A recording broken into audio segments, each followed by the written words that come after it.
Hi everybody, my name's Christine and I am in the Master's in Education program. I'm really excited to be part of the Teach Now experience. It seems really interesting. And the topic that we discussed this week is actually one that I've sort of had a lot of different experience with. Um, I was an ESL teacher for 3.5 years in two different countries. The first country was the Republic of Georgia, where I was teaching in a K through 12 school in a very isolated village way up in the north by Russia. So there was one computer room and it was locked all the time. So if you wanted to go in there with your class, you had to ask the director in advance. She had to unlock the door, and the internet was very, very slow.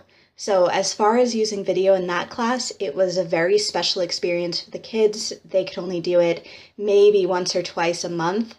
But when they did, it was amazing to see how much their engagement changed. They loved watching the pre-recorded skits.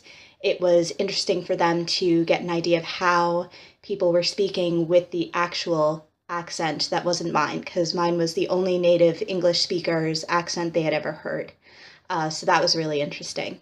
The second school that I worked at was a preschool where the students were 2 to 5 years old, and that was sort of a state-of-the-art school. Every room came with a projector that was connected to the internet, and it took a little getting used to at first because I wasn't used to having all that technology, but then I got really, really used to using video in the classroom. And for kids of that age, they don't really have the attention span to watch anything very long.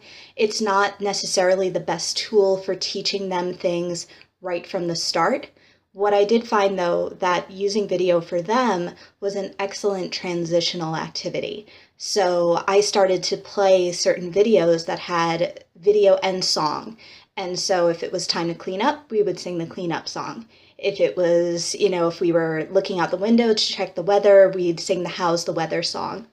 And for anybody who's interested in checking it out, the website that we used a lot was Super Simple English, and most of their videos are on YouTube. Most of them were also on the Chinese version of YouTube, which was the only one that we really had access to in the classroom. So again, it's different experiences for different students in different places, but as far as video goes, I think it's an excellent reinforcement tool.